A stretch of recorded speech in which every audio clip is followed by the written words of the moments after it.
여러분 안녕하십니까? 시사쇼 이것이 정치다의 윤정호입니다.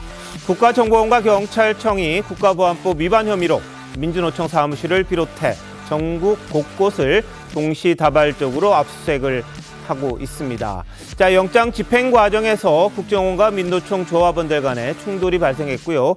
거센 항의가 있으면서 긴장감도 고조됐습니다. 자, 이런 가운데 이재명 민주당 대표가 대장동 개발 의혹 사건과 관련해 28일 토요일 검찰에 출석하겠다고 밝혔습니다.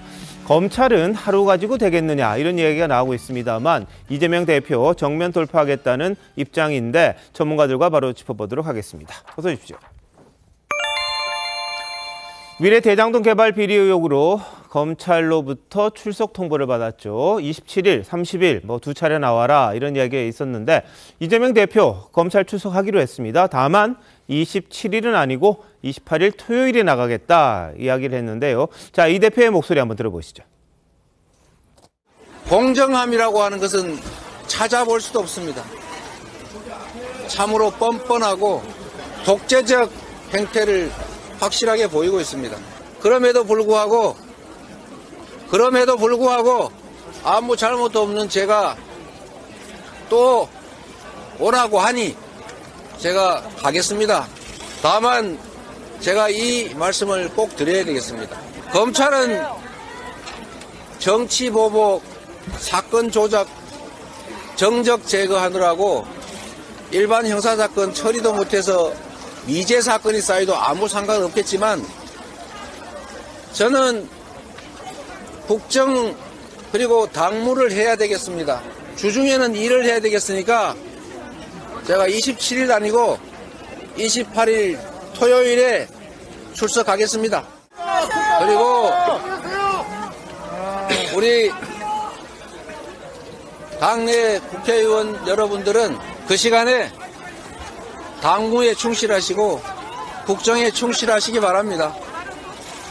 제가 변호사 한 분 대동하고 가서 당당하게 맞서도록 하겠습니다. 네, 또 오라고 하니까 간다 이렇게 이야기를 했고요. 변호사 한 명만 데리고 가겠다 이렇게 이야기를 했는데 정미영 의원님 어떻게 보셨습니까? 지금 이재명 대표가 머릿속에서 계산이 끝난 것 같습니다. 네. 그게 왜 그러냐면 만약에 출석을 하지 않잖아요. 네. 그러면 2번, 3번 안 하면 체포영장을 검찰에서 청구할 수밖에 없습니다.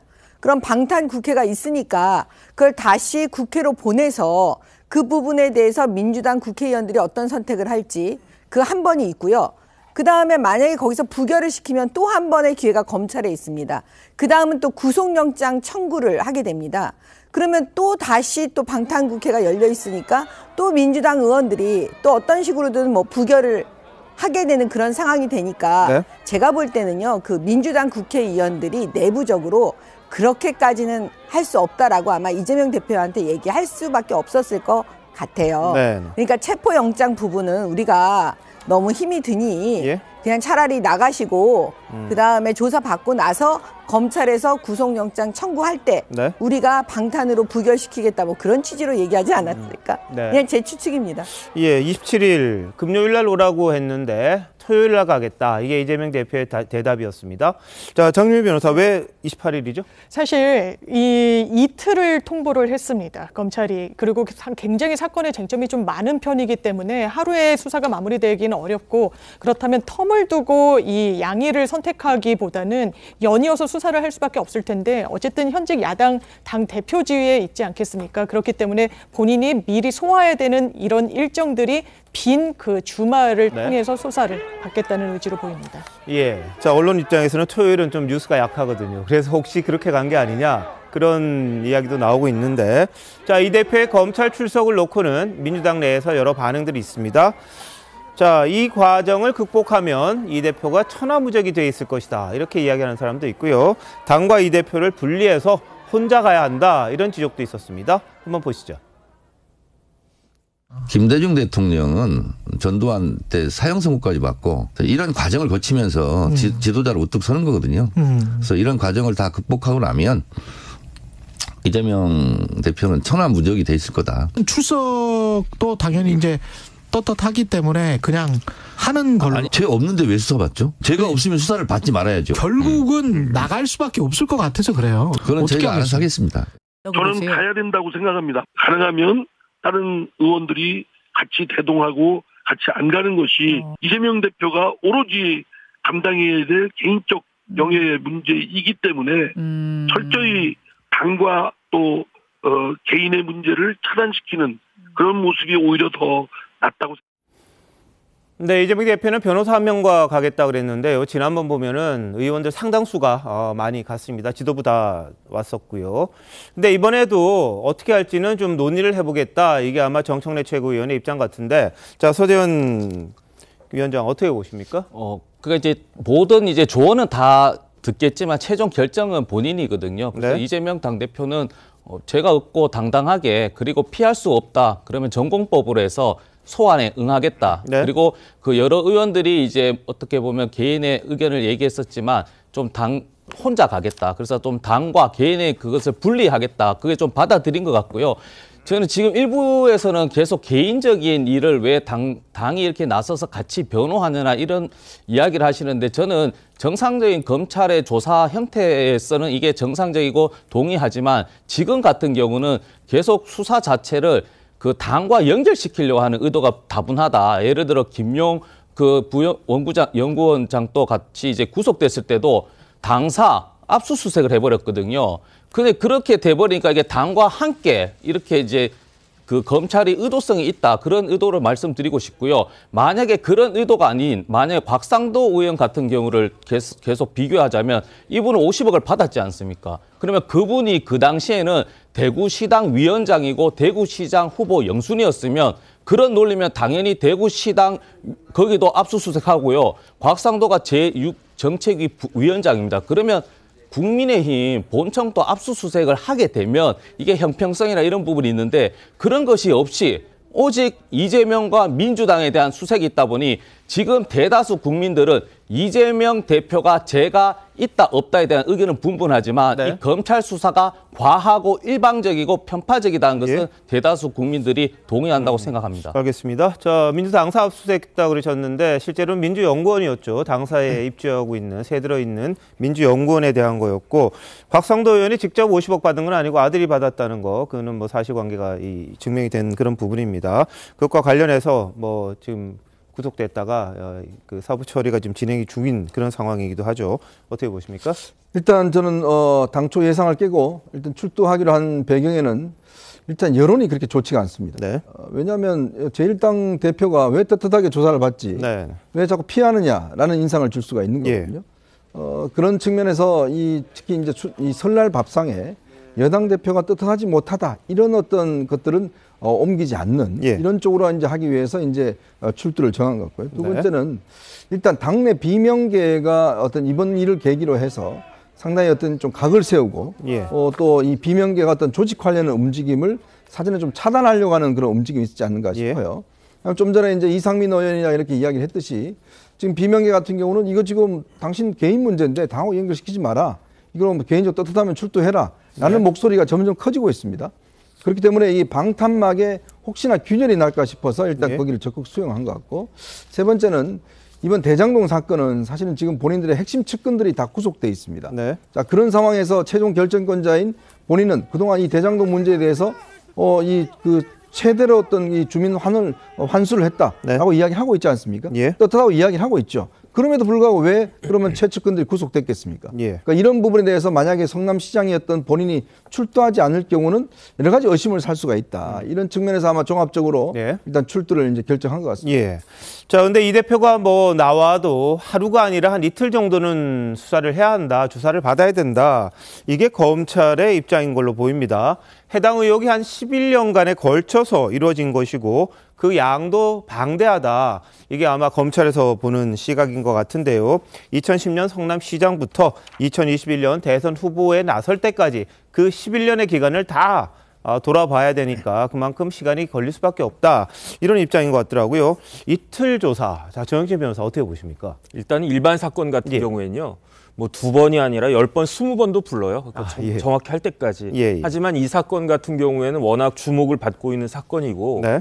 또 야당 제1당 대표이기 때문에 이틀 수사하는 것은 아마 검찰도 부담일 겁니다. 그렇기 때문에 네네. 결국 검찰이 불러가지고 뭘 하냐면은 문답서 만드는 거거든요. 예. 근데 그 문답서를 갖다가 아마 컴팩트하게 준비해가지고 빨리 끝날 수 있도록 미리 준비를 검찰에서 많이 할 것 같고요. 네.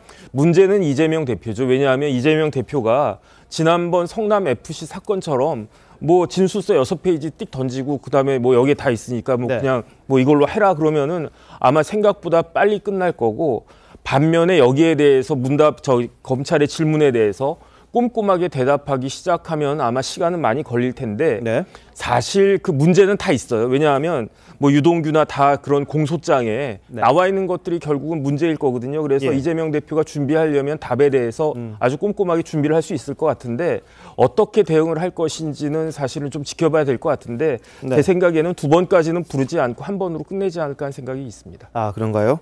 자, 뭐 검찰에서는 벌써 질문지 준비한다 이런 얘기가 있고요. 어제는 정진상, 유동규 다 소환해서 조사를 했다고 합니다. 오늘은 김만배 씨까지 불러서 이재명 대표 소환을 앞두고 준비를 하고 있다고 하는데요.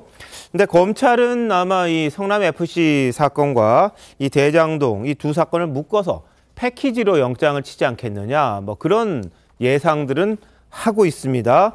그리고 구속영장 청구를 할 경우에는 체포동의안이 부결되더라도 국회에서 이 체포동의안의 필요성을 언급하면서 이재명 대표의 혐의 등을 부각시킬 수 있는 그런 상황이 된다. 비판 여론을 불러일으킬 수 있다. 뭐 이런 생각도 한다. 이런 해석이 좀 있더라고요. 정민기 의원님 어떻게 보세요?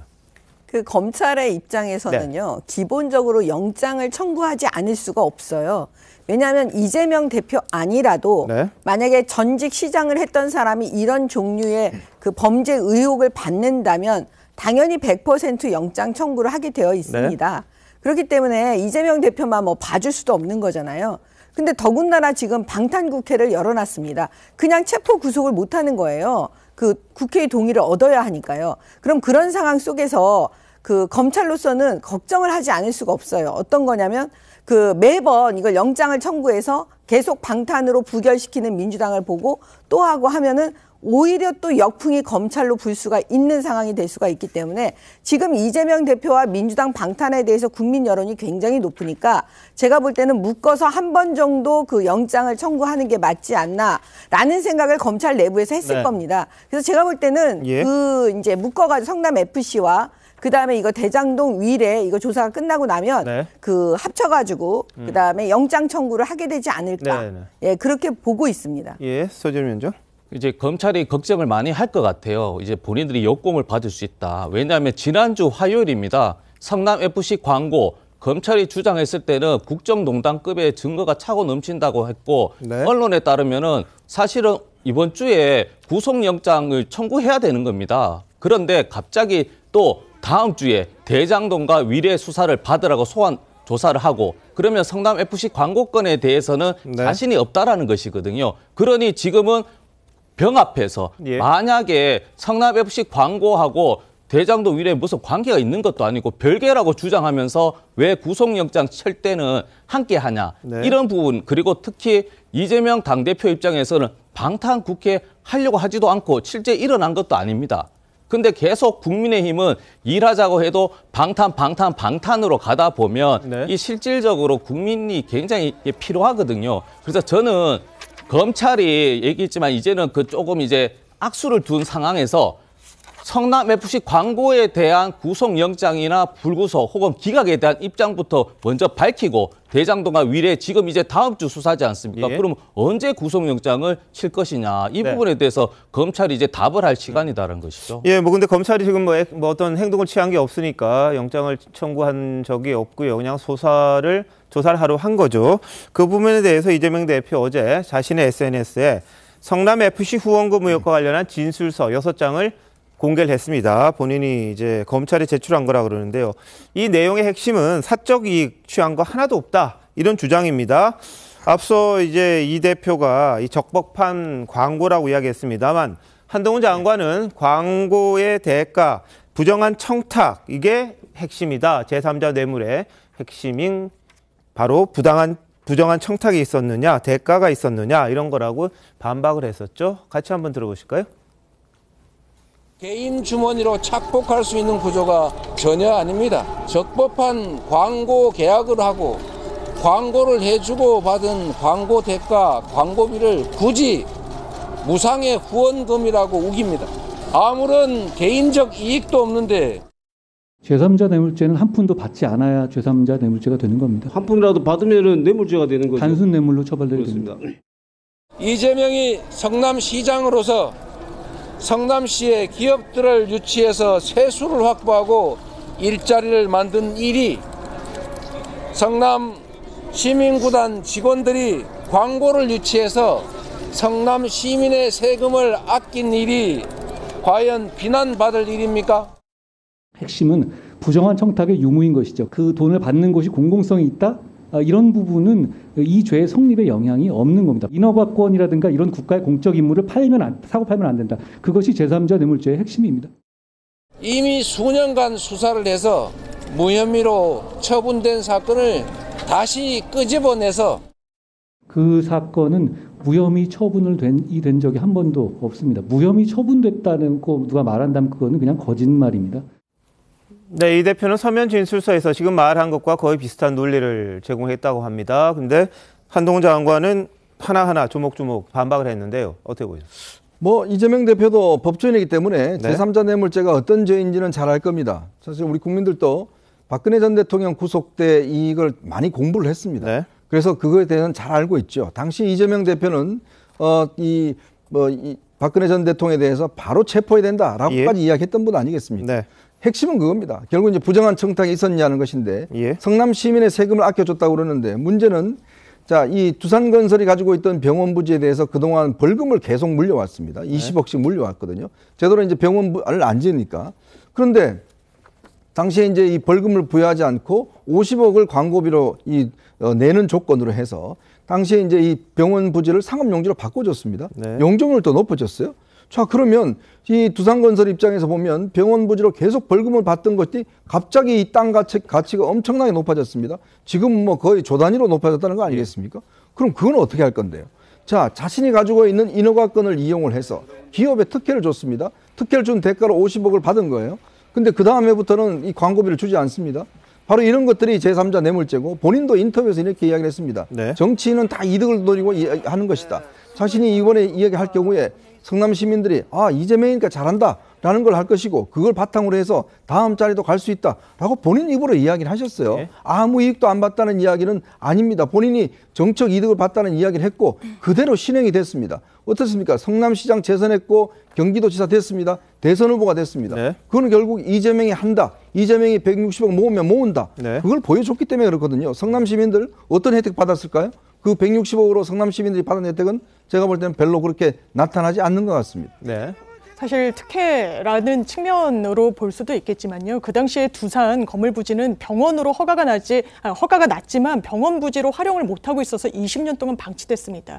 특혜의 관점보다는 사실 법률적으로 봤을 때 적극적으로 행정을 했다는 측면도 부각될 수가 있는 것입니다. 그리고 제3자 뇌물 한동훈 장관이 이야기한 대로 단돈 1원도 받지 않아도 성립할 수 있죠. 그런데 일반 뇌물죄와 제3자 뇌물죄는 법정형이 동일합니다. 그렇기 때문에 판례가 본인이 돈을 받은 것과 진배 없는 그런 법적 평가를 이 유죄의 근거로 요구를 하고 있습니다. 그렇다면 정치적 이득을 얻었다라는 것으로 본인이 실제로 금전을 수수한 것과 같은 법적 평가를 할 수 있을 것인지 네. 저는 상당히 공소유지 어렵고 굉장히 추상적인 층위에서 검찰도 접근하고 있다 이렇게 판단하고 싶습니다. 알겠습니다. 그런데 정치적 이익, 경제적 이익, 뭐 박근혜 전 대통령 때는 경제 공동체라고 이야기했습니다만 이재명 대표에 대해서는 정치 공동체다 이런 이야기도 나왔지 않습니까? 그것과 그것 어떤 식으로 구분됩니까?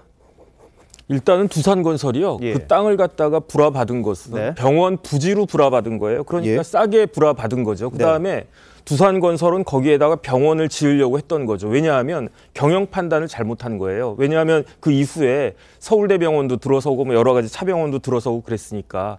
그렇기 때문에 두산건설이 거기에 대해서 부정한 청탁을 갖다가 한 거고요. 이때 제3자 뇌물죄에 있어서 부정한 그 이익이라고 하는 것은, 그러니까 이재명 대표가 말씀하신 사익이라고 하는 것은 누가 보는 것이냐. 그러한 돈을 준 사람, 그다음에 그 돈을 받은 제3자가 부정한 이익을 갖다가 얻으면 되는 것이지, 공무원이 그 이익을 받지 않았다라고 해가지고 면책이 되는 건 결코 아니거든요. 그래서 그런 것이기 때문에, 그다음에 지난번 박근혜 그 대통령 사건 때문에 이 제3자 뇌물죄 그 범위가 훨씬 더 넓어진 거예요. 네. 그렇기 때문에 사실 박근혜 대통령하고 뭐 미르재단하고 이런 데하고 무슨 상관이 있었겠습니까? 네. 그렇기 때문에 경제적 공동체라고 하는 아주 신박한 개념을 그때 검찰에서 만들고 법원에서 인정을 해가지고, 그래서 박근혜 대통령까지 제3자 뇌물죄로 처벌을 받은 거였거든요. 왜냐하면 박근혜 대통령하고 최순실 씨하고는 사실은 뭐 크게 그 연관성이, 공동체적인 그런 연관성이 없었는데, 그럼에도 불구하고 경제적 공동체라고 하는 개념이 그때 들어선 것인데, 그런데 이제 지금 그 이재명 대표 이 케이스 성남 FC 건 관련해 가지고는 성남 FC의 구단주가 사실은 이재명 대표였기 때문에, 이재명 시장이었기 때문에, 어떻게 보면 제가 봤을 때는 제3자 뇌물죄보다도 그냥 일반 뇌물죄로도 혹시 될 수 있는 것이 아닌가, 그 정도로 보기 때문에 이거는 전형적인 제3자 뇌물죄라고 저는 판단이 됩니다.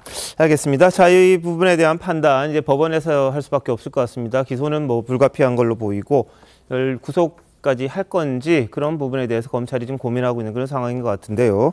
자, 이재명 대표가 성남시장 당선 후 제일 공약으로 삼았던 게 바로 성남 1공단의 공원화였습니다. 근데 이게 소송에 휘말렸는데, 이재명 대표는 김만배 씨와의 관계에 대해서 별로 그게 없다 이렇게 얘기를 하는데, 김만배 씨가 선임한 변호사가 이 소송에 직접 관여했다는 증거자료 저희 TV조선이 확보를 했습니다. 자, 이현종 의원, 이건 어떤 이야기입니까? 성남 1공단 같은 경우는 여기가 이제 개발이 되면서, 재개발이 되면서 원래는 이제 사업자가 선정이 됐습니다. 주상복합 아파트를 이제 건설하기로 했는데, 이재명 시장은 당시에 들어서면 여기를 공원화하기로 했어요. 그래서 이게 소송이 붙은 겁니다. 왜냐하면 기존의 사업자 같은 경우는 손해를 엄청 보지 않습니까? 그 손해에 대해서 이제 소송을 했고, 1심, 2심에서는 이제 이겼습니다. 그런데 이제 대법원에 가서 결국은 이 소송이 건설업체가 졌습니다. 그래서 이게 이제 공원화가 가능했고, 이게 이제 대장동 개발과 연결되어 있는 거거든요. 당시에 그래서 김만배 씨가 이 소송에서 본인이 지원을 했다는 거예요. 그리고 본인이 어떤 소송에 관여를 했고 한 2억 원 정도를 들여서 관여를 했다는 거거든요. 그러니까 그렇다면 이미 지금 이 좀 예전에 나왔던 이 김만배 씨가 이제 이재명 지사의 당시에 어떤 선거법 재판, 그다음에 성남시 1공단 재판, 여기에 이제 실제로 관여를 했다는 것이고, 관여를 했다 그러면 본인이 이 금전적으로 또 변호사를 어떤 면에서 지원을 해서 직접적으로 이렇게 지원을 했다는 것 자체는 이 모든 것들이 사실상 이 대장동 사업을 온전히 하기 위한 전초적인 작업이 아닌가. 왜냐? 이 성남시 1공단 이게 자체가 이재명 시장 한 대로 돼야지만이 이 대장동 사업이 될 수가 있거든요. 그렇기 때문에, 왜냐하면 또 이재명 지사가 경기도지사 나중에 이제 이게 무죄가 나야지만이 본인이 계속 경기도지사 할 수가 있지 않겠습니까? 그런 것들을 이제 김만배 씨가 꾸준히 해줬기 때문에 실제로 어떤 직접적인 연결관계가 있다, 이런 어떤 방증으로 볼 수가 있겠습니다.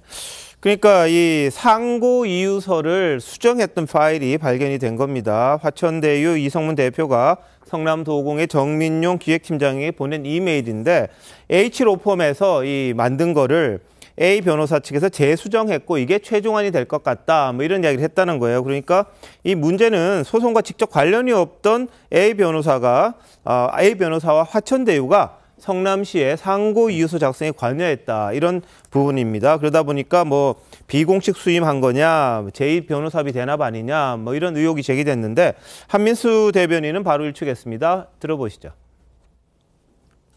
성남시 소송 비용을 왜 김만배 씨가 지원합니까? 검찰이 제2의 이재명 변호사비 대납 사건으로 조작하기 위해 없는 사실을 만들고 있는 것입니다. 더욱이 김만배 씨의 작업으로 1공단 소송 판결이 뒤바뀌었다는 주장은 터무니없는 망상에 불과합니다. 네, 소 위원장 어떻게 보십니까? 그러니까 이게 사실은 그 시행사, 그러니까 그 소송하신 분들 입장에서는 기존부터 그 땅을 이제 좀 개발을 해서 어떻게 보면 대장동처럼 큰 수익을 벌려고 했었는데 이재명 시장이 성남시장 되면서 이걸 성남 시민을 위해서 공원화로 하겠다. 그러니까 기존에 있는 시행사가 이렇게 소송을 해서 이재명 어떤 개인의 비리가 아니고 성남시에 대한 행정소송을 하다 보니 성남시의 최종 이제 장이 이제 이재명 대표다 보니까 한 5분 정도 행정소송이 됐고 이재명 대표 입장에서는 1심에서는 성남시가 들어갔으나 2심, 3심부터는 성남시가 제외된 것인데 제가 말씀드리고 싶은 것은 이런 각계각계에 대한 수사는 해야 됩니다. 그리고 이재명 당대표의 변호사 대납이라든지 변호사비에 너무 이렇게 몰입하면 이게 자꾸 수사가 좁아질 수 있기 때문에 크게 봐야 된다. 그리고 이 변호사 대납도 말씀드리지만 사실은 이재명 대표가 살아난 거는 대법관에서 법이 이제 넘어가면서 7대5로 이겨서 무죄로 된 것이거든요. 그리고 권순일 대법관 또 어떻게 보면 50억 클럽 얘기 나오면 네. 사실은 대법관 또 압수수색을 해야 됩니다. 그래서 이 부분은 좀 크게 대장동에 대해서는 이재명 대표뿐만 아니라 정말 다양하면서 다시는 네. 이런 일이 일어나지 않도록 예. 집중적으로 좀 수사할 필요가 있다 말씀드립니다. 네, 당연히 그래야겠죠. 그 권순일 대법관과 김만배 씨의 재판 거래 의혹이 예. 지금 2가지 건에서 있잖아요. 네. 그 하나는 이제 그 허위사실 부분하고 네. 하나는 지금 바로 이 부분입니다. 성남 1공단. 네. 근데 제가 볼 때는 여기 좀 이상해요. 아마 검찰에서도 파악하고 있을 거라고 네. 보여지는데요. 보세요. 그 권순일 대법관이 있는 그 당시 전원 합의체입니다. 근데 이 성남 1공단 사건은요. 그 항소심에서 2심에서 그 무죄가 나요. 그러니까 쉽게 말하면 성남시가 져요. 예, 그렇죠. 예. 예. 그러니까 이거는 대법관에서 그러니까 대법원에서 사활을 걸고 이걸 바꿔야 되는 거예요. 예. 그러면 그때 상고 이유서가 너무 중요하지 않겠습니까? 네. 왜냐하면 그 대법원에서는 사실심이 아니에요. 예. 그냥 서면만 갖고 보고 결론을 내려야 돼요. 그런데 그 결론을 내리는 그 상고 이유서가 중요한데 네. 그 지점에서 김만배 씨가 지정한 A 변호사가 개입한 흔적이 바로 나온 겁니다. 네네. 그러니까 당연히 이건 의심할 수밖에 없어요. 혹시라도 권순일 대법관과 김만배 씨가 서로 얘기해서 A 변호사가 그 취지를 상고 이유서에 손을 대서 넣은 것이 아닌지. 왜냐하면 그 또 이상한 지점이 뭐냐면요. 이 사건, 성남 1공단 사건은요. 다시 항소심으로 내려보낸 게 아니고요. 대법원에서 자판을 해버립니다. 네네. 그래서 이거 결론을 바꿔버려요. 예. 성남시가 이기는 걸로. 그렇기 때문에 이 지점은 결국은 변호사 비용을 그 김만배 씨가 대납해줬다라는 예. 그런 의혹도 수사와 함께 예. 권순일 대법관의 개입 부분 네. 이것도 아마 나오지 않을까 그런 추측을 해봅니다. 예, 자 권순일 대법관이 뭐 여러 군데 등장을 합니다. 50억 클럽에도 들어 있고요. 이 부분에 대해서도 좀 수사가 좀 철저하게 됐으면 하는 그런 바람이고요. 자 이제 이재명 대표. 대장동 관련 의혹과 관련해서는 28일 토요일에 검찰에 나오겠다고 이야기를 했습니다. 그런데 이 대표를 둘러싸고 계속해서 나오고 있는 여러 가지 의혹들 중에 하나가 바로 이 쌍방울 김성태 전 회장의 변호사비 대납 의혹입니다.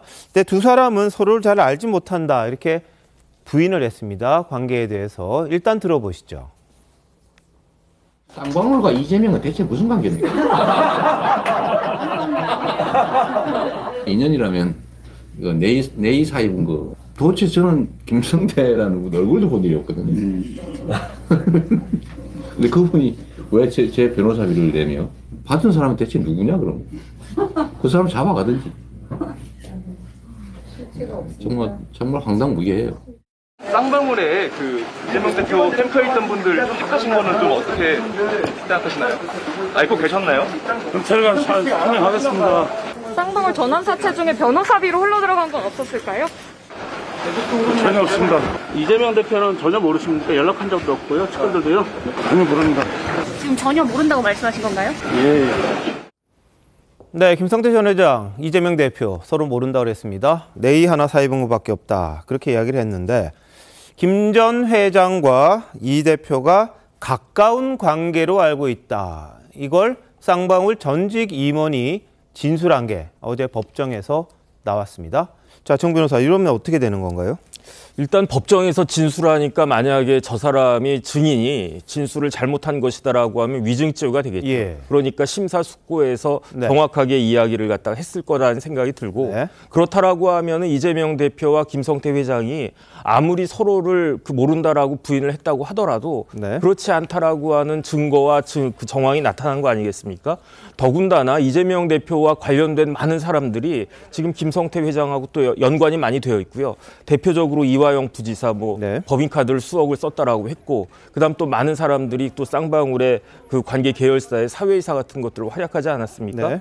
무엇보다도 2018년 11월과 2019년 7월 달에 그 쌍방울이 남북 교류 행사를 지원했는데 그 주관을 누가 했느냐? 경기도와 아태협이 하지 않았습니까? 게다가 2018년 11월에는 고향에 있는 킨텍스에서 그게 개최가 됐었는데 그때 이재명 대표가 직접 나와가지고 축사를 했어요. 그 동영상까지 지금도 남아 있는데 그럼에도 불구하고 김성태 회장이 그 행사에 참석하지 않았나? 그다음에 그런 식으로 쌍방울이 돈을 많이 대고 있었음에도 불구하고 그다음에 무엇보다도 이재명 대표는 지금이야 그렇지만 작년까지만 해도 굉장히 유력한 그 대선 주자 아니었겠습니까? 가장 대통령이 될 가능성이 높은 사람이었는데 기업을 하는 쌍방울의 그 회장이 그런 유력한 정치인과 어떻게 선을 대려고 전혀 생각을 하지 않았다. 그 많은 돈을 쓰면서도 그것도 납득이 되지 않은 그런 상황에서 저런 법정 증언이 나왔고 게다가 이제 또 녹취록까지 나왔다고 그러지 않았습니까? 그러니까 과연 어떤 것이 진실일지는 결국 법원에서 판단할 문제이지만 상식적으로 봐서 그 두 사람의 진술이 조금 신빙성은 떨어진다라고 생각이 되는 게 개인적인 생각입니다.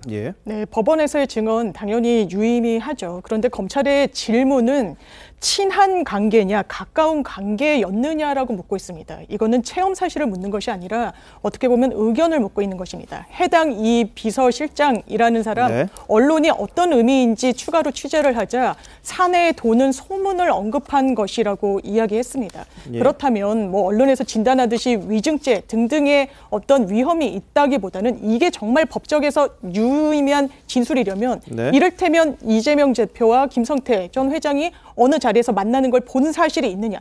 이런 질문에 대해서 예스라고 대답을 하면 그게 더 의미가 있는 것입니다. 그리고 이 쌍방울 기업 어떻게 했습니까? 이른바 검찰 정관으로 깔았습니다. 이게 이재명 대표 측의 인사들만 있었습니까? 그렇지 않았습니다. 23명 중에 9명의 사회이사 검찰 출신이었고 이른바 윤석열 당시 검찰총장 청문회에서 나왔던 녹취록의 사실 남석이에게 물어봐라고 하는 이 이남석 변호사 20억 원을 송금해줬습니다. 쌍방울에서. 그렇다면 이 부분이 아마 여야 할 것 없이 이른바 보험을 들고자 했던 것으로 보입니다. 이게 어떻게 이재명 대표 측의 귀책이고 책임으로만 귀결될 수 있겠습니까? 네. 어떻게 보세요? 근데 이분이 비서실장을 했거든요. 그럼 아시겠지만 그룹 회장의 비서실장이라고 그러면 그 회장의 일거수일투족, 그다음에 누구 만나는지를 잘 아는 분일 겁니다. 자, 잘 아는 분이 당연히 모르는 사람을 안다고 이야기를 하겠습니까? 저는 아마 앞으로도 추가적인 증언이 나올 가능성이 있다는 생각이 들고, 더군다나 이 쌍방울은요, 이 경기도 당시 이재명 대표 입장에서 보면 굉장히 고마운 기업이에요. 왜냐하면 당시에 대북 관계를 이재명 대표가 뭔가 대선에 나가기 위해서 적극적으로 북한 방문도 계획을 했었고, 또 북한에서 스마트팜 사업을 좀 지원해달라라고 경기도 요청을 했습니다. 근데 경기도 의원들이 당시 민주당이 다였어요. 근데 경기도 의원들을 보니까 이거 대북 제재에 걸립니다. 안 된다, 예산을 책정해주지 않았어요. 그러니까 북한에서는 독촉을 하고, 그래서 그 50억을 누가 댔냐? 바로 쌍방울이 사실상 대납을 한 겁니다. 경기도 사업인 대납을 한 거예요. 그러면서 4가지 사업을 북한과 이화영 당시 부지사가 합의를 합니다.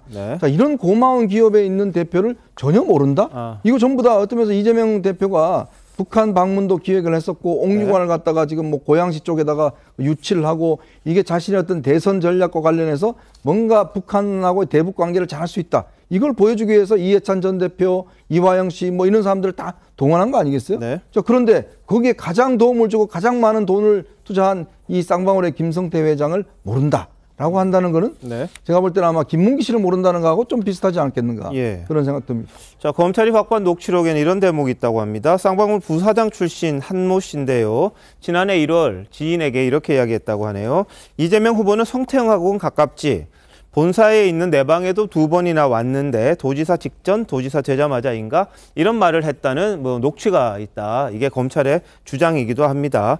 그래서 이재명 대표와 김성태 전 회장 간의 관계에 대해서 이제 관심이 몰리고 있는데 대북 사업에 대해서는 정말 경기도와 이 쌍방울이 한 몸처럼 움직였다. 이런 의혹이 많습니다. 김 전 회장은 2019년 당시 이화영 경기도 평화부지사 등의 도움으로 중국 단둥에서 북한 측으로부터 광물 개발 등 6분야의 우선적 사업권을 받고 그 대가를 지급하기로 한 것으로 조사가 돼 있는데요. 앞서 이화영 전 평화부지사의 모습 한번 보시겠습니다. 한반도 평화와 번영의 중심 역할을 경기도가 해야 한다는 이재명 지사님의 정책 의지에 따라 지속적인 남북 채널을 가동하고 있었습니다. 혹시 그 법인카드 받아가지고 이용했다는 혐의 인정하십니까? 혹시 지속적으로 선물 받았다는 혐의도 인정하시나요? 네, 검찰은 김성태 전 회장에 대한 구속영장 이제 청구하는데 대북 송금 의혹 관련 혐의 추가하기로 했습니다. 자, 서 전 위원장, 이 두 분의 관계 어떨까요? 이화영 부지사하고 김성태 회장의 관계는 사실 모르지만 그 추측했을 때는 굉장히 친밀했다. 근데 모든 것을 이재명 대표의 입장으로 보면 이게 다 범죄 행위와 연결되는 것 같은데 그건 금융범죄거든요. 금융범죄, 주가 조작의 범죄로 보면 또 다르게 해석하는 게 아니라 다르게 해석할 수밖에 없습니다. 왜냐하면 이재명 당대표가 경기도지사 때는 경기도와 MOU를 맺는 것이지 돈을 이렇게 주고받고 있는 그 사업은 안 되고요. 아무리 민주당 그 의원이 다수다 하더라도 그 세금을 근거를 남는 것을 북한에게 어떤 예를 들어서 상식적으로 말이 안 된다. 근데 이거는 어떤 이야기냐면 김성태 저분은 금융범죄인입니다. 쌍방울 인수해서 무자본 전환산채 100억, 200억을 이렇게 발행해가지고 이것을 나노스라는 회사에 이렇게 기업 인수를 한 이후 그 주가를 띄워놓으면서 전환 사채에 대한 차익도 이룩하고 이게 이제 당연히 이제 이런 범죄 행위가 큰 범죄라서 지금 김성태 저 범죄인이 주목을 받는 것인데 모든 사업 자체, 모든 행위 자체를 이재명 당대표의 초점을 맞추면 그게 사실과 결합해서 의견이 몰아지기 때문에 이것은 어느 단계라도 이거는 좀 조심해야 할 필요가 있다 말씀드립니다. 자, 그런데 검찰이 이제 혐의를 갖고 있는 건 경기도가 북한에 주기로 했던 남북 경협 비용을 대신 지불했다. 이런 의혹이 있는 겁니다. 그 돈이 500만 달러, 한 60억 원이 넘는 돈. 그겁니다. 이 과정에서 예전에 보도가 여러 차례 됐습니다만 쌍방울 직원들이 중국을 수십 명이 가요. 환전한 걸 가서. 거기서 이제 북한 측에 건네주고 왔다. 이런 의혹들이 지금 있는 거죠. 이것 때문에 이제 김성태 전 회장에 대해서는 이 대북 송금과 관련한 혐의까지 추가가 되는 거로 알려져 있습니다.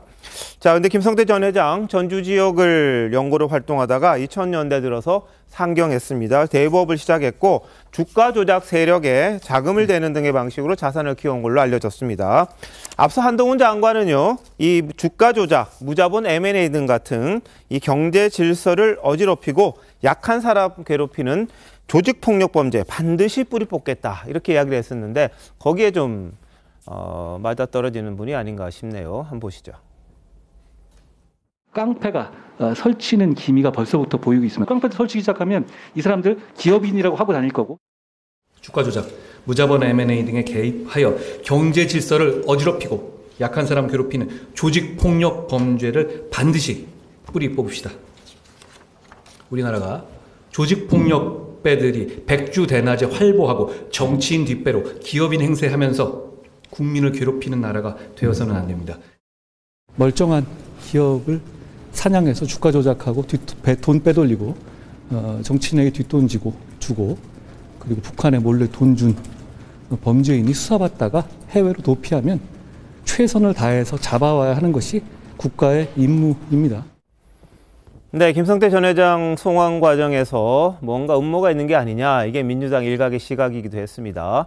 범죄인을 송환하는 거, 조기 송환하는 게 당연한 일일진데 저항권을 행사하지 않고 온 이유가 뭐냐, 이렇게 물을 정도로 민주당에서는 좀 민감하게 반응했다, 이런 지적도 있는데요. 자, 조직폭력배, 주가 조작, 이런 거 어떻게 보십니까? 정영진 변호사님 보실 때는. 일단은 무자본 M&A는요, 자기 돈으로 그 회사를 사는 게 아니에요. 그 회사 돈이나 남의 돈으로 그 회사를 사가지고 그 과정에서 멀쩡한 회사가 망가지는 거죠. 그렇게 되면은 사회적 자본에 엄청난 타격이 있는 거고 그 과정에 뭐가 있습니까? 그렇게 무자본 M&A를 하는 이유는 주가 조작인 경우가 되게 많거든요. 그러면 주가를 조작하면 뭐 나노스 같은 경우도 마찬가지인데 그렇게 되면 이제 소액주주들이 엄청나게 피해를 갖다가 보는 거죠. 다수의 많은 사람들이. 그러니까 한동훈 장관이 지난번에 뭐라고 이야기했냐면 한 사람이 100억 사기를 당하는 것보다 100명이 1억씩 사기를 당하고 그 1000명이 1000만 원씩 사기를 당하는 것이 훨씬 더 나쁜 범죄라고 했단 말이에요. 그런데 그렇게 자기 자신의 범죄를 감추기 위해서 어떻게 하느냐. 정치인이나 뭐 요로에다가 그런 또 부정한 돈을 갖다가 뿌리고 그러니까 이게 저항권이라고 하는 게 말이 됩니까? 그런데 국회의원이라고 하시는 분들이 저항권이란 말을 할 정도로 그렇게 의심을 받은 말씀을 갖다 하신다라고 하는 거니까 이런 부분들은 반드시 뿌리를 뽑아야 되는데 그런데 지난 정권에서 어떤 일이 있었느냐. 남부지검에 그 주가 조작 관련해가지고 합수단이 있었는데 그 합수단을 갖다가 없애버렸었잖아요. 그거는 정말로 그 현대 범죄의 그 추세에 반대되는 역행하는 그러한 일들이었는데 이런 부분들이 빨리 바로잡히는 것이 마땅하겠다는 생각이 듭니다. 네, 근데 한동훈 법무부 장관은 말씀을 좀 잘못하신 게 있는데요. 무자본 M&A는 적법한 절차입니다. 말씀드렸지만 기업이 은행에 빌릴 때 지금 고금리라서 뭐 10% 이렇게 빌릴 수 있는데 전환사채를 발행하면 0% 이자로 그냥 자본이 아닌 부채로 빌리거든요. 그냥 무자본입니다. 그러니까 부채로 M&A 하는 것은 적법한 절차이고 앞으로도 고금리 상황이기 때문에 기업이 인수 합병하는 것은 전환사채에 대한 것은 당연한 것인데 말씀드렸지만 이 전환사채를 통해서 이 자금으로 기업 인수까지는 괜찮은데 이거 인위적으로 주가 조작하는 것이 범죄인 것이 무자본 M&A는 적법하고 앞으로 많이 일어날 겁니다. 근데 그 과정에서 뭔가 목적이 있는 것, 무자본 M&A를 통해서 이걸 뭐라 그럴까요? 이 안에 있는 알짜배기만 빼내고 나머지는 이렇게 기업을 해체시키는 그런 방식으로 자꾸 기업들을 무자비하게 인수합병하는 그런 부분에 대한 지적을 한 게 아닌가 싶은데 뭐 법적인 걸 떠나서 현재 일어나고 있는 행태에 대한 지적이 아니었나 싶기도 합니다. 여하튼 김성대 전 상방울 회장 곧 구속영장을 청구할 것으로 지금 알려져 있고요. 이재명 대표는 토요일 검찰에 나간다고 합니다. 앞으로 검찰 조사가 어떻게 진행이 될 건지 후속 보도 이어서 해드리도록 하고요. 대한민국 이래서 되겠나 싶을 정도로 오늘 좀 눈길을 끄는 사건이 있었습니다. 바로 국가정보원과 경찰이 국가보안법 위반 혐의로 민주노총 서울 사무실을 비롯한 전국 각지 동시다발적인 압수수색에 나섰습니다. 민주노총은 공안 통치로의 획기라고 이야기합니다만 법원은 영장을 내줬습니다. 한번 보시죠.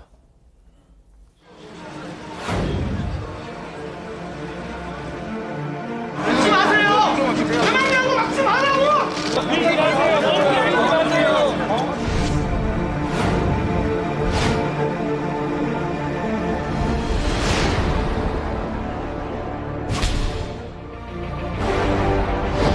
제주에 있는 세월호 기업관에 있는 신모 대표에게까지 지금 현재 압수수색이 진행되고 있는 것으로 확인이 됐습니다. 과도하고 무리한 영장 집행이다.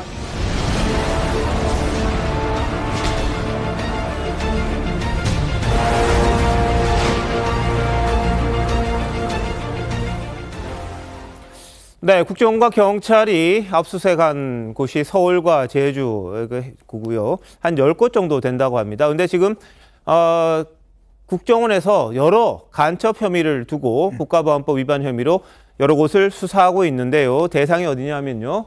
자, 오늘 서울 압수수색했습니다. 민주노총에 대한 건데 간부 A씨 등 개인적으로 이 북한 쪽 사람들을 만나서 지령을 받고 이랬다는 혐의입니다. 그 3곳을 압수수색했고요. 또 제주에서는 진보정당 간부가 북한 지령을 받아서 2017년 결성된 히읗, 기억, 히읗에 대한 수사가 진행 중인데 이것과 별개로 또 제주에 대해서도 한 곳에 대해 압수수색을 벌였습니다. 그리고 창원에서는 자주통일민중전이라고 그래가지고 경남진보연합 관계자 등이 북한 지령을 받아서 2016년부터 조직화돼서 활동해오던 그런 조직에 대한 수사가 진행되고 있습니다. 전주에서는 전북민중행동인데요. 이 대표가 2013년부터 5년간 이메일로 북측에 정보를 제공했다. 이런 혐의를 갖고 지금 국정원에서 수사가 진행 중입니다. 그러니까 이것 외에도 여러 개가 있습니다. 여러 곳이 있는데 지금 전국 동시다발적으로 국정원에 국가보안법 혐의 수사, 다시 말해서 간첩 혐의와 관련된 부분 내지는 북한에 대한 찬양이라든지 이런 부분에 대한 것들, 지령을 받았다는 부분, 그런 다양한 혐의를 가지고 국정원이 지금 압수수색도 하고 수사를 이어가고 있는 그런 상황인데, 자, 윤종희 의원, 이거 어떻게 봐야 됩니까? 공안 통치로의 회기 내지는 조작입니까? 어떻습니까? 당연히 팩트가 있으니까 지금 법원이 영장을 내준 거 아니겠습니까? 네. 공안 통치 이야기 하는데 도대체 뭐가 공안 통치인지 한번 민통청에서 이야기를 했으면 좋겠어요. 자, 지난전 중부지역당 사건이라고 있었습니다. 그때는 간첩 이선실이 내려와서 주요 인사들 포섭을 해서 뭐 그때 김낙중 씨라든지 이런 포섭해서 이제 이 간첩단 중부지역당을 구성을 했는데, 그 이후의 특성은 보면 실제 북한이 그 간첩들을 난파시키지 않습니다. 그리고 실제로 한국 내에 우리나라 내에 있는 주사파들이라든지 노동운동 세력이라든지 운동권 세력에 대해서 이 사람들을 해외에서 주로 만나서 거기서 교육을 하고, 지금 주로 사용된 그 만난 장소가 캄보디아, 프놈펜 이라든지 이런 지역이라는 거 아니겠습니까? 이 국정원이 제가 알기로는 한 5년 이상 이걸 꾸준하게 추적을 한 걸로 알고 있고, 당시 접선하는 만남의 장소, 그다음에 이들이 받은 돈, 그다음에 이들이 사용하는 사이버 드버크 이런 것들을 다 확보한 걸로 알고 있습니다. 특히 민노총 같은 경우에 이 경제투쟁이 아니라 최근에 민노총이 보면 주한미군 철수와 사드 철폐라든지 그다음에 이제 북한 문제에 대해서 이런 그 집회를 연다든지 최근에 집회를 열어서 북한에 있는 그 성명서를 그대로 읽기도 한다든지 이런 식의 어떤 그 이 반미 투쟁과 그다음에 어떤 이 북한 친북적인 투쟁들을 많이 벌여나가거든요.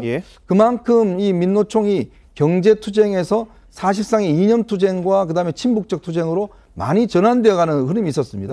바로 그 흐름들이 어느가 이제 주도를 했느냐. 바로 이제 그래서 국정원이 오늘 압수를 한 것인데, 이번에 국정원이 의심하는 인사 4명 같은 경우에 특히 한 명은 민노총의 가장 핵심적인 인사라고 합니다. 이 인사가 북한 측 인사들을 해외에서 수차례 만나서 접선을 해서 여러 가지 교육도 받고 또 이 사람이 직접 몇 명의 조직원들을 지방에 있는 노조 조직들 구성을 해서 그동안 해왔고, 이거를 지금 당장 수사한 게 아니라 이미 수년 전부터 꾸준하게 관찰해왔다, 이렇게 이야기를 하고 있습니다. 알겠습니다. 이게 뭐 1, 2년이 아니라 뭐 몇 년간 추적해 오다가 압수수색을 했고, 법원으로부터 이 증거를 토대로 압수수색을 영장을 받았고 강제 수사에 돌입했다, 이렇게 이야기를 하고 있는데요. 자, 정유미 변호사 보실 때는 어떻습니까? 공교롭다는 인상을 지우기는 좀 어려워 보입니다. 왜냐하면 우리의 과거가 그랬기 때문입니다. 정적에 대해서 본인들과 다른 의견을 가진 사람들에 대해서 색깔론을 입히고, 사실 사법살인도 불과 저희 몇십 년 전에 대한민국의 역사입니다. 대한민국 대통령이 민주노총, 노조운동이라는 것은 헌법상 보장된 권리를 담보해내는 그런 기관입니다. 심지어 국민의힘 지도부 선거에서는 민주노총 해체를 공약으로 내건 인사도 있습니다. 그렇다면 그 연장선상에서 이번 수사를 생각할 수밖에 없지 않겠습니까? 왜 공안 통치라고 이야기하겠습니까? 윤석열 정부가 민주주의를 진전시켰습니까? 후퇴시켰습니까? 저는 많은 국민들이 후퇴시켰다는 쪽에 의견을 붙일 거라고 생각하고 있습니다. 그렇다면 이 전체적인 맥락 속에서 과연 정치적인 의도가 전혀 없다라고 할 것인지, 국민들이 어떻게 평가할 것인지 아마 수사 결과로 나타날 것이라고 생각합니다. 그런데 그런 어떤 전체 맥락은 좋으신데, 그렇다면 만약에 이런 사실들이 팩트로 있다라면 그때는 어떻게 대응할 겁니까? 만약 이 간부들이 실제로 북한 측 인사들을 만나고 있다는 사실이 있다 그러면 이것도 공안 통치라고 이야기할 수 있을까요? 이것도 정치 탄압이라고 이야기할 수 있을까요?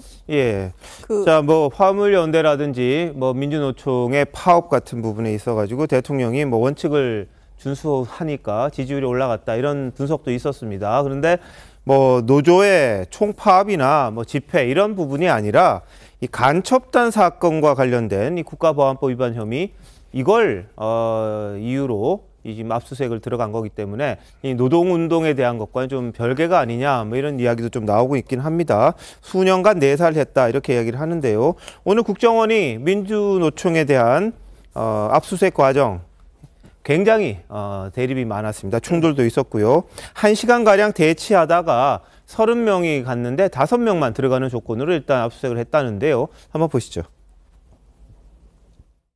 연락처 드리고 저희가 압수수색 중인지 안 시키고 있거든요. 보셔보세요. 저희가 만들어드릴 테니까. 여기는 국가보안법 위반 혐의고요. 명확하게 아셔야 될 게, 정치가 아니에요. 야, 언제부터 국가보안법이야! 나가세요. 다 나가요, 빨리 해주시면. 먼저 나가라고. 저희가 협조를 해주시면 꼭 필요한 인원만 들어가서 그 자리만 수색하고 압수하고 신속하게 나갈게요. 그리고 수면 이동이 몇 분 정도 말씀 나누실 때 저희가 딱 5명만 일단 들어가서 꼭 자리만 확인하고 있을게요. 그러면 전부 자리가 좁기 때문에 어제 5분이나 상황이 있으면 어려워요. 네. 네, 몸싸움도 있었고요. 건물 주변에 뭐 에어 매트리스 깔리기도 했다고 합니다. 조합원들은 뭐 윤석열의 X냐 뭐 이런 말까지 했다고 그러는데 어떻게 보셨어요? 그러니까 지금 현재 북한은 우리의 주적입니다. 그 지금 전쟁이 끝난 게 아니고 휴전입니다. 휴전. 근데 이 간첩, 이 활동 자체는 굉장히 어떻게 보면 국가에 대해서 안위에 치명적인 상황을 일으킬 수 있기 때문에 발본색원에서 계속 수사를 해야 됩니다. 그런데 민주노총을 수사하면 안 되는 것이죠. 민주노총 가입 조합원이 대략 100만 명인데 그 100만 명 중에 4명입니다. 4명. 근데 그게 연결된 것도 아니거든요. 지금 그래서 경찰이라든지 검찰이 이렇게 정치적인 행위라고 의심받는 지점이 이 대목이고 민주노총에서도 저렇게 주장하는 것이 이런 부분입니다. 그러면 논리적으로 말씀드리면 그 조합원의 집을 압수수색 먼저 하고 여러 가지 상황을 대야 되는 것인데 계속 말씀을 하지만 대장동 관련해서 50억 클럽 박영수 특검 받았잖아요. 박영수 특검 딸 대장동 그 범죄자들부터 10억 계속 무상으로 대여 있지 않습니까? 그러면 박영수 특검 집도 압수수색도 하고 박영수 특검이 있으면은 검찰청도 압수수색을 해야 되는데 왜 그런 검찰에 대한 편파적이고 경찰의 수사 그리고 윤석열 대통령이 노동개혁이라고 하는데 노조개혁을 하자 이렇게 이야기하는 이 시기에 민주노총을 압수수색하냐 이런 부분에서 민주노총은 강렬하게 반발하는 것입니다. 알겠습니다. 뭐 매번 말씀드리지만 민주노총에 대한 압수수색은 아니고 민주노총 간부에 대한 그 사무실 그 자리에 대한 압수수색으로 좀 알고 있고요. 집도 압수수색했다는 이야기는 있습니다. 어떻게 보십니까? 그 민주노총 간부가 간첩단 활동을 했다. 네. 라는 게 이제 팩트로 발견이 되면요. 수사기관은 그게 국정원이든 뭐 누구든 수사를 할 수밖에 없는 상황이고요. 그게 민주노총 간부니까 생각을 해보십시오. 민주노총 그 간부가 자기 지하 조직을 만들었다라는 그런 예상은 누구나 할 수 있는 거거든요. 그러면 당연히 민주노총에 대해서 압수수색 들어가는 건 그냥 기본입니다. 어떻게 보면 수사의 교과서적인 걸 그냥 한 거고요. 제가 볼 때는 그 문재인 정권 5년 내내 과연 이 남한에서의 그 간첩 활동은 어떻게 되었을까라고 계속 궁금해해 왔어요. 근데 마침 이제 국정원에서 이런 얘기가 나오니까 야, 진짜 5년 동안 간첩들이 엄청나게 활개를 쳤겠구나라는 생각을 할 수밖에 없죠. 보세요. 민주노총이 그동안 보여준 게 뭐냐면 그냥 노동운동 하는 그냥 기구로 우리가 알고 있죠. 보통 국민들께서. 근데 갑자기 이 사람들이 계속 그 주한미군을 철수해라. 그다음에 한미 군사훈련 중단해라. 뭐 이런 얘기를 계속 해왔습니다. 왜 저런 얘기를 했을까? 결과적으로 간첩 활동을 계속 그 안에서 누군가가 하고 있었구나라고 생각할 수밖에 없었던 거죠. 근데 문재인 정권은 과연 그럼 어떻게 대처를 했는가? 계속 그 국정원의 그 간첩 수사권을 없애는 방법으로 일을 했습니다.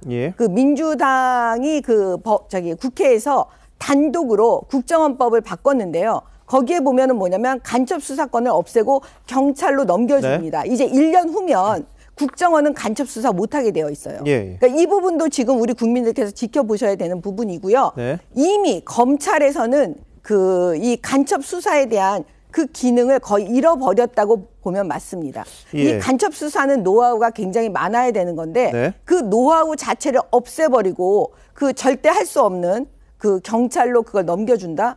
이거는 기본적으로 간첩을 활동할 수 있도록 만들겠다 한 것이 아닌지 의심하고 있습니다. 알겠습니다. 뭐 한 정치인은 지금 무슨 간첩이 있느냐 이렇게 이야기를 했습니다만 지금 뭐 국가보안법 위반 혐의로 그 복수의 곳들 압수수색을 했고요. 또 여러 곳에 대해서 지금 수사가 진행 중인 걸 보면 그 말이 과연 맞는지 거기에 대해서 좀 의문이 들기도 합니다. 근데 한상진 민주노총 대변인은 사무실 앞에서 언론 브리핑을 열었습니다. 뭐라고 이야기했는지 한번 보시죠. 엄청나게 많이 와 있고요. 안에만 해도 한 40-50명 정도 지금 국가정보원 수사관들하고 경찰들이 좀 와 있는 상황입니다. 민주노총 간부가 국가보안법을 정말 위반을 했고 그래서 이게 마치 큰일이나 난 것처럼 이런 것들을 뉘앙스를 흘리고 그림을 그리는 과정이라고 생각을 합니다. 너무 과도하고 무리한 영장 집행이다 이렇게 말씀드립니다. 예, 과도하고 무리한 영장 집행이다 이렇게 이야기를 했는데 법원이 영장을 발부한 거죠? 어떻게 된 겁니까? 법원이 영장을 발부했는데 영장을 저렇게 집행하는 경우가 있는지 모르겠어요. 일반 사람 같은 경우에는 영장 집행한다라고 하면 그냥 변호사 오라고 하면 저희는 이제 가가지고 참여를 갖다가 하는데 수사관들이 해달라는 대로 웬만하면 다 해주거든요. 거기에 반대하는 것은 방해하는 것은 공무집행 방해가 되는 거고요.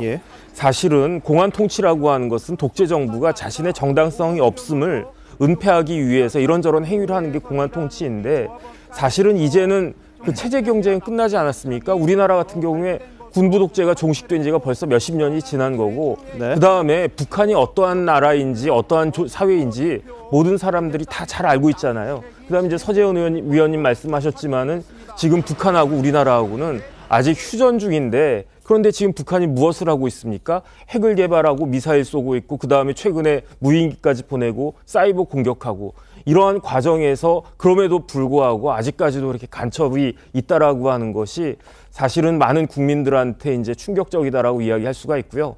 그다음에 이제 정미경 의원님 말씀하신 것처럼 국정원은 시간이 없어요. 저 국정원법이 바뀌어가지고 옛날에는 어떻게 돼 있었냐면은 국정원의 직무 중에 국가보안법 위반죄나 뭐 내란 외환죄 등에 대한 수사를 할 수 있다라고 하는 그 규정이 있었는데 그 2021년에 그 국정원법이 개정이 돼가지고 이 국정원의 직무에서 수사라고 하는 걸 다 빼버렸어요. 그런데 그 이제 한시적인 그 경과 규정을 둬가지고 언제부터 국정원이 수사를 할 수가 없느냐?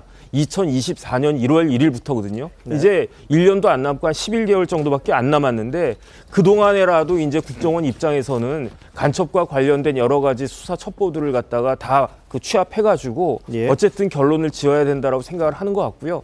그다음에 이 국정원법, 국가정보원법에 대해서는 다시 한번 재고해가지고 원래대로 국가정보원의 수사권이 부여가 되는 것이 맞지 않는가? 저는 개인적으로 그렇게 생각합니다. 제가 한마디만 더 보태면요.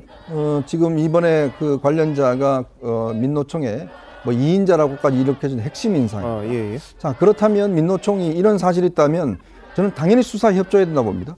그래야지만 자기 조직의 순수성을 국민들에게 인정받지 않겠습니까? 만약 민노총이 이런 핵심 인사들이 북한 사람들과 접촉하고 돈을 받고 지령을 받고 그런 사실이 사실이라면 민노총이 어떻게 순수성을 인정받겠습니까? 저렇게 막을 것이 아니라 당연히 본인들이 협조를 해서 오히려 더 자신들 스스로가 이런 부분에 대해서 선을 긋는 그런 모습을 보이는 게 이 민노총이 할 일이 아닌가 그런 생각이 듭니다.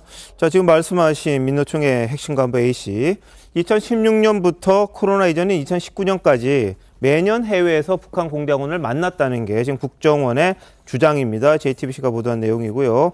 금전, 돈 받고 뭐 불상의 내용물을 거래했을 가능성을 의심하고 있다. 이렇게 이야기를 하고 있고요. 그리고 국정원에서는 이 A씨가 각종 정치 집회에 이 본인의 지위를 활용한 것 아니냐 이런 의심도 하고 있다고 합니다. 예를 들면 민주노총이 그동안 각종 성명을 통해서 이런 주장 많이 했습니다. 주한미군 철수, 사드 반대 뭐 이런 것들.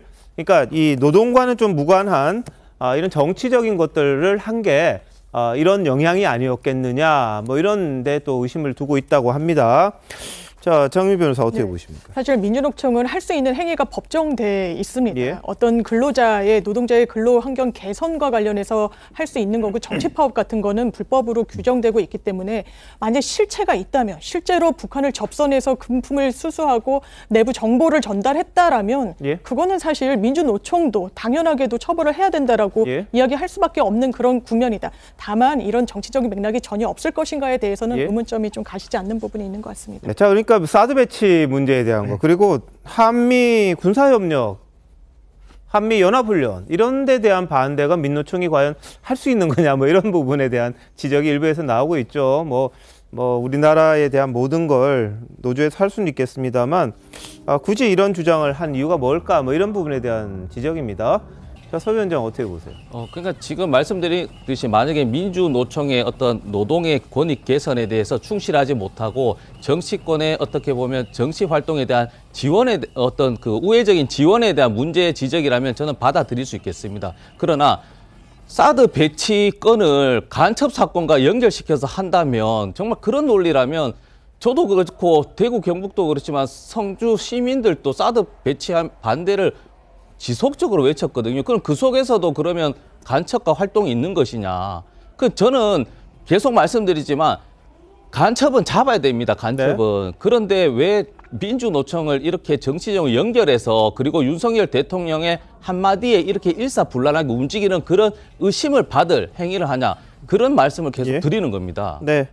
자, 뭐 자발적인 반대, 예를 들면 뭐 이재명 대표가 이야기했듯이 성남 FC 후원을 자발적으로 했다든지 뭐 그건 아무 문제가 안 될 겁니다. 뭐 많은 시민들이 자신의 정치적 성향이 있을 것이고 사드에 대해서도 이 평화를 해친다 이렇게 주장할 수는 있을 것 같습니다만 다만 뭐와 좀 연관이 돼서 연계가 돼서 북한과 연계가 돼서 뭐 지령을 받듯이 아니면 뭐 접선을 해서 뭐 지시를 받듯이 이런 식으로 했을 때는 좀 논란이 있을 수 있는 거죠. 근데 그 관계를 좀 따져봐야 되는 게 국정원에서 어떻게 제대로 수사를 해서 밝혀내야 될 부분인 것 같고요. 성남FC도 이 후원금 받고 뭐 광고했다. 그 자체가 문제는 아닐 텐데 다만 뭔가 대가를 주고 거기에 따라서 이 돈을 받았다. 그럼 이게 또 다른 문제가 될 수 있기 때문에 행위 자체가 아니라 어떤 연계성, 연관성이 있는지 그런 부분을 따져봐야 될 것 같은데 북한은 지난 2017년 민주노총의 한미군사훈련 중단 시위에 대해서 뉴스에서 언급한 적이 있습니다. 보시죠. 대학생 통일선봉대와 민주노총 통일선봉대가 서울의 광화문 광장에서 조선반도의 핵전쟁 위기를 몰아오는 미제와 괴뢰들의 을지 프리덤 가디언 합동군사 연습을 반대해서 항의 시위를 벌였습니다. 민주노총 통일선봉대는 파시오 경찰들과 맞서 격렬한 싸움을 벌였습니다. 네, 북한은 통상적으로 우리 한국에서 일어나는 뭐 대반정부 시위 이런 것들 뭐 주로 소식을 전하긴 합니다만 어떻게 보셨습니까? 자, 민주노총이 그동안 북한 핵 문제에 대해서 한 번이라도 규탄한 적이 있습니까? 제 기억이 없다면 저는 한 번도 들어본 적이 없습니다. 자, 북한의 도발에 대해서 민주노총이 무인기 도발에 대해서 한 번이라도 비난한 적이 있습니까? 저는 한 번이라도 없다고 봅니다. 도대체 누구 편일까요? 지금 우리가 아까 좀 전에 우리 장면 보셨지만 이 사드 문제에 대해서 장거리 미사일이 왜 사드가 필요한 이야기를 하는데 정말 저거는 무식한 이야기죠. 장거리 미사일 막기 위해서 지금 사드를 우리가 갖춰놓은 거 아니겠습니까? 북한의 핵무기에 대해서 그동안 민주노총이 폐기하라는 이야기 한마디라도 한 적이 있습니까? 자, 그러면서 북한에 있는 성명서를 그대로 읽어줬습니다. 자, 그리고 또 북한에 대해서 한미일 연합훈련에 대해서 반대하는 시위를 하고 있죠. 자, 그리고 더군다나 이런 움직임이 양경수 지금 민노총 위원장 체제에서 더 강화됐다는 게 굉장히 저는 문제라고 봅니다. 양경수 전 위원장은 그동안 경기동부연합이라는 그런 의혹을 받고 있었잖아요. 거기에다가 지금 이 민노총 2인자급이 있는 사람이 지금 연에 이 국가보안법 위반 수사를 받고 있고 그리고 이 다른 파업이 아니라 저렇게 사드 반대라든지 아니 민노총하고 지금 노조운동하고 사드하고 한미연합훈련하고 이것들이 어떻게 연결되겠습니까? 자신들이 그냥 단체를 만들어서 하면 모르겠습니다만은 왜 민노총의 이름을 걸고 저런 활동을 하냐 이거죠. 이거는 노조가 아닌 겁니다. 이거는 어떤 면에서 보면 운동 단체이고 그런 운동을 왜 민노총 주도로 그동안 해왔기 때문에 그런 의심을 받는 거죠. 예, 자, 장 변호사 어떻게 보세요? 네, 사실 정치 결사의 자유는 있습니다. 정치 파업을 하지 말라는 것이지 정치 의견 개진을 하지 말라는 것은 아닙니다. 민주노총 뭐 지도부든 거기 일원이 사드에 반대를 하든 어떤 정치 이슈에 대해서 의견 개진을 하고 있으면 그것을 불법으로 단정할 수는 없습니다. 그 단초가 또 이적 행위의 어떤 근거가 될 수도 없는 것이라고 생각합니다. 알겠습니다. 자, 뭐 어떤 북한과의 연계성 이런 것들이 밝혀져야 되겠죠. 간첩 있으면 잡아야 되는 건 당연한 거고요. 다만 그걸 또 정치적으로 악용한다든지 활용한다든지 그런 식의 것들은 더 이상 안 된다는 거 다들 아실 거라고 생각합니다. 국정원이 확실하게 근거를 제시해야 되지 않겠나 싶고요. 거기에 따라서 만약 맞다면 그것도 수긍하는 게 또 도리가 아닌가 싶습니다. 다음 이슈입니다. 윤석열 대통령 3박 4일간의 아랍에미레이트 국빈 방문 마쳤습니다. 두 번째 순방지 스위스에 도착을 했는데요. 우리나라 정상으로서는 9년 만에 이 다보스 포럼에 참석을 했습니다. 자, 이번에는 각국 정상과 또 기업들을 상대로 세일즈 외교한다는데 영상 준비했습니다.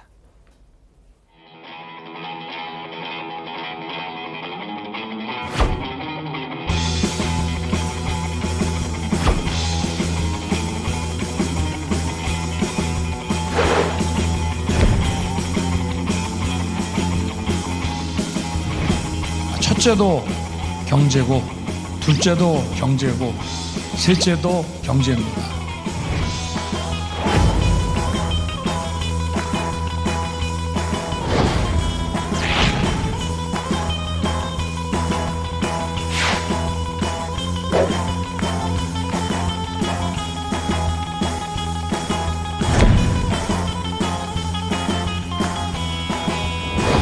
과학기술 경쟁 시대를 맞이해서 스위스와 같이 우리와 보편적 가치를 공유하는 기술 선도국들과 첨단 과학기술 협력을 강력히 모색해 나갈 것입니다.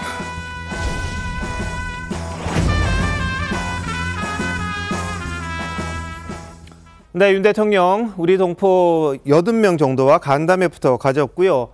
요즘 보면 윤 대통령 넥타이와 김건희 여사 옷 색깔이 같습니다. 이 매치를 해서 등장을 하고 있는데, 자, 뭐 과학기술 협력 강력히 모색해 나가겠다 이렇게 이야기를 했고, 한국의 문화 콘텐츠에 대해서도 우리 기업의 경쟁력에 큰 힘이 되고 있다 이런 이야기도 했다고 합니다. 그리고 내일 다보스 포럼에서는 특별 연설자로 나서는 한편 글로벌 CEO들과 오찬 간담회도 갖는다는데요. 자, 정명 의원님, 윤 대통령의 이번 다보스 포럼 참석 어떤 의미로 받아들여야 될까요? 저도 사실 제가 이명박 대통령 때 그 다보스 포럼에 참석한 적이 있었거든요. 근데 이제 대통령께서 그때도 직접 가셔서 이제 여러 그 경제 인사들과 이제 회의도 하고 그다음에 성과를 많이 냅니다. 대통령이 직접 가시면. 이번에 이제 우리 윤석열 대통령께서 이제 직접 가신 거는 사실은 지금 그 세계 경제의 흐름은 기본적으로 경기 침체입니다. 그러면 이 경기 침체 이 시기에 과연 대한민국은 어떤 방식으로 성장을 할 것인지 그게 저는 핵심이라고 보고, 대통령도 계속 첫째도 경제, 둘째도 경제, 셋째도 경제 하시는 이유가 바로 그거거든요. 그래서 이번 다보스 포럼에 많은 경제 인사가 함께 갔습니다. 그러니까는 대통령을 통해서 저는 그 경제 성장의 어떤 단초를 가지고 오고, 그다음에 이번에 이제 아랍에미리트 방문 때도 결국은 그 경제 성장의 단초를 중동에서 우리가 찾으려고 했던 것이 아닌지 그런 이제 보여주셨잖아요. 그러니까 그런 의미로 저는 읽혀집니다. 네.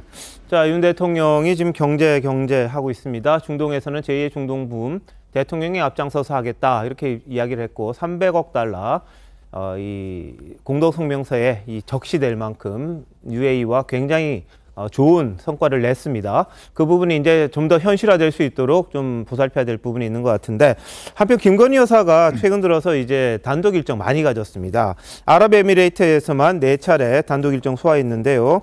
어제는 태권도 실력자로 알려진 두바이의 공주를 만나서 이 한국 방문을 제안하고 스마트팜도 방문해서 이 토마토를 먹어보기도 했다고 하는데, 자, 이현종 의원, 이 김건희 여사 굉장히 활발해진 겁니까?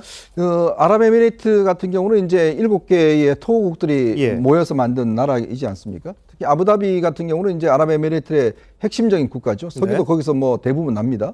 특히 이게 절대왕정의 국가이기 때문에 사실은 왕족들이 전부 다 어떤 국가를 다 지배하고 있고 뭐 왕족들이 결정하면 다 끝나는 거거든요.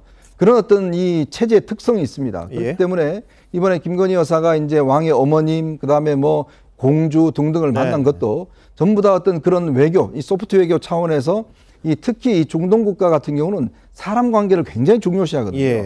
지금도 사실은 저 중동의 그 아랍에미리트 같은 경우는 이명박 대통령에 대한 굉장한 그 존경심이 있습니다. 예전에 그 이제 이 원전 수주도 하고 등등에 대해서 그러니까 한 번 맺은 인연에 대해서는 우리는 5년마다 대통령이 바뀝니다만은 여기는 안 바뀝니다. 그러니까 그런 것들이 계속 유지가 되기 때문에 왕족들하고 관계를 얼마나 잘 하느냐. 그리고 특히 요즘 제가 알기로 중동 같은 경우는 이 K-팝이라든지 BTS라 이 인기가 뭐 대단한 걸로 알고 있어요. 드라마라든지. 특히 한국에 굉장히 와보고 싶어 하고, 의료 관광 때문에 저희 이제 회사가 있는 주변에 가면 아랍에미레이트에서 오신 분들이, 의료 관광 오신 분들이 장기 투숙하면서 하시는 그 오피스텔도 있거든요.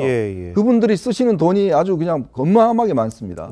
그렇기 때문에 아마 이번에 김건희 여사가 이 윤석열 대통령이 할 수 없는 여러 가지 어떤 저런 왕족들과의 만남을 통해서 개인적 관계를 든든히 하는 것은 우리에게도 상당히 도움이 된다, 이런 생각이 듭니다. 알겠습니다. 자, 김건희 여사 지금 라티파 공주하고도 만났고요. 만수르 부총리하고도 만났죠. 한국 오면 자신이 이제 가이드 해주겠다 이렇게 이야기를 했는데 좀 바빠질 것 같네요. 다음 국민의힘 이야기입니다. 나경원 전 의원의 대표 출마를 둘러싸고 여러 가지 잡음 일고 있습니다. 전당대회 나올지 안 나올지 지금 아직까지 나 전 의원은 답이 없습니다. 오늘은 일정을 사실상 접고 지금 장고에 들어갔다 이런 이야기도 나오던데, 대전시당 신년인사회 불참했고요. 기자들 질문에도 침묵했는데 어제 동아사에서 밝힌 나 전 의원 입장 한번 보시죠. 해임이 대통령이 본의가 아니다 이렇게 말씀하셨는데 다소 이 정보가 왜곡되거나 그런 경우가 왕왕 있지 않나. 인해권을 겨냥한 거란 해석도 있는데 대통령께 정보를 전달하는 분들은 꼭 누구라고 특정하는 것은 맞지 않다고 생각을 합니다. 정확히 언제 출마 여부에 대해서 공식화하실 건지. 조금 더 시기를 봐주시면 좋겠습니다. 이제 거의 저의 결심은 섰습니다. 예, 자 동화사를 방문한 다음에 기자들의 질문에 저렇게 답을 했는데 바로 초선 의원 59명이 나 전 의원을 비판하는 성명에 동참을 했습니다. 그리고 김대기 비서실장이 곧바로 윤 대통령은 모든 걸 알고 있다. 오해한 거 없다. 해임한 게 당연한 일이었고 그 이유가 있다. 다 알고 한 거다. 이렇게 이야기를 했어요. 자, 나 전 의원 입장이 굉장히 좀 곤혹스러워진 측면이 있습니다. 어떻게 보십니까, 정 변호사님? 나경원 전 의원의 입장은 제가 봤을 때 친윤 그렇지만 반윤핵관 이런 그 입장으로 저는 판단이 되는데 이것은 사실은 두 마리 토끼를 잡겠다는 이야기거든요. 현실적으로 가능하지 않은 거예요. 그러니까 오늘 뭐 대통령실이나 이제 또 국회 내에서 의원들 그 당내에서 그러니까 이런 것이 가능하지 않다라고 하는 것을 이제 나 전 의원도 인식을 갖다 할 수밖에 없는 거고요. 그럼에도 불구하고 출마를 하겠다. 출마한 건 자유이고 그거는 아무런 문제도 없지만 이것은 사실은 반윤을 하겠다라고 하는 결심이 없이는 출마하기가 어렵지 않은가. 그런데 나경원 전 의원 입장에서는 이 반윤을 한다라고 하는 것이 또 이제 윤 대통령하고는 굉장히 오랜 동안의 그 인연도 있고 한데 조금 무모한 것이 아닌가 그런 생각이 들어서 아마 오늘 자맹하신 것이 아닌가 그런 생각이 들고 전국적으로 과연 출마를 진짜 할 수 있을까 전 조금 회의적으로 판단이 됩니다. 자, 서전 위원장, 남 다른 당 이야기긴 합니다만 어떻게 보세요? 그러니까 지금 사실 윤석열 대통령은 첫째도 둘째도 셋째도 경제라고 했는데 대통령실은 첫째도 둘째도 셋째도 반납니다. 일단 나경원은 안 된다. 계속 얘기하고 있고 외교 성과 굉장히 좋았습니다, 이번에. 그런데 이것을 어떻게 보면 축소시키고 외면시켜버린 게 대통령실과 국민의힘 초선 의원이다. 이게 지금 윤석열 대통령 귀국이 얼마 안 남았는데 오면 아마 문책석 인사가 저는 당연히 있을 것이다. 왜냐? 이 부분은 나경원 전 원내대표가 본인이 친윤을 떠나서 국익을 생각해서 본인의 입장을 최대한 이렇게 입장 표명을 안 하면서 뉴스를 좀 이제 그 윤 대통령의 외교 성과로 이렇게 조금 목적을 좀 하려고 했는데 그걸 굳이 김대기 대통령실장과 초선 의원 한두 명이 아닌 48명인가요? 수십 명이 저렇게 나서서 하다 보니 저런 부분은 제가 봤을 때 그 대통령실과 국민의힘이 그 윤석열 대통령에게 굉장히 질책을 받을 것 같습니다. 글쎄요, 어떻게 보십니까? 글쎄요, 저는 이게 나경원 의원이 어제 입장을 올린 거 보면 사실 대통령이 참모들의 잘못된 보고를 받고 결정한 것 같다. 그다음에 사실상 대통령이 어떤 면에서 보면 좀 잘못 판단하고 있다. 이런 투의 이야기였거든요. 그러면 대통령이 허수아비라는 이야기입니다. 그거는요, 지금 1년도 안 된 지금 대통령에게 이 여권의 중진이 저런 이야기를 할 수가 없는 거거든요. 저거는 이제 어떤 면에서 다른 길을 가겠다는 저는 신호 같습니다. 그냥 겉멋만 보면 이야기가 그런데 이걸 뒤집어 놓고 보면 자, 윤 대통령은 지금 참모들을 몇몇 의견만 듣고 잘못된 판단을 하고 있다. 나 문제뿐만 아니라 다른 문제도 그렇다라는 이야기거든요. 그러니까 이거는 대통령이 제가 알기로 아마 새벽에 이 보고를 받고 바로 이제 비서실장한테 이야기를 한 걸로 알고 있습니다. 그러니까 이제 지금 초선들도 이 문제에 대해서 지금 문제제기를 하는 거거든요. 아마 이제 이렇게 초선들이 반응하는 것은 예전에 나쁜 기억 때문에 그럴 겁니다. 이준석 사태로 인해서 당이 한동안 상당 기간 동안 서로 간에 치고받고 싸움은 그랬기 때문에 이번에는 그래서 안 된다라는 것이 이제 제공된 것이고 그런 판단에서는 아마 나경원 전 의원이 이제는 조금 선을 넘은 상황이기 때문에 저는 아마 출마 문제도 다시 제고하지 않을까라는 그런 또 생각도 듭니다. 여론조사가 이제 하나둘씩 나오기 시작했습니다. 윤 대통령이 나 전 의원을 해임한 이후의 결과를 보면 나 전 의원에겐 그렇게 썩 유쾌하지 않은 결과로 보이고요. 그럼에도 불구하고 나 전 의원이 결선 투표가 있으니까 한번 나와볼 수도 있지 않겠느냐 이런 전망도 있긴 한데 정민기 의원님, 나 전 의원은 반윤은 아니다 이야기를 하는데 어떻게 보세요? 출마할까요? 제가 볼 때는 출마하기 좀 어려워 보입니다. 왜냐하면 그 박근혜 대통령 탄핵 이전과 이후를 통해서 우리 당원들은 사실 많은 깨달음을 얻고 있거든요. 그게 뭐냐면 그 대통령을 지키고 그 정부의 성공을 위해서 네. 국민의힘과 대통령은 한 몸이라는 걸 예. 깨달았을 거예요. 그래야만 또 대한민국을 지킨다라는 네. 그런 깨달음이 있기 때문에 예. 결과적으로 지금 나경원 전 대표가 예. 그 처음에 대통령과의 그 신뢰관계가 깨지는 그 순간 네.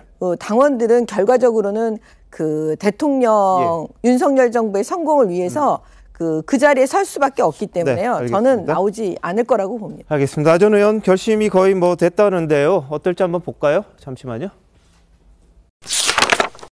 대한민국 이슈의 중심 시사쇼 이것이 정치다. 여기까지입니다. 내일 다시 찾아뵙겠습니다. 고맙습니다.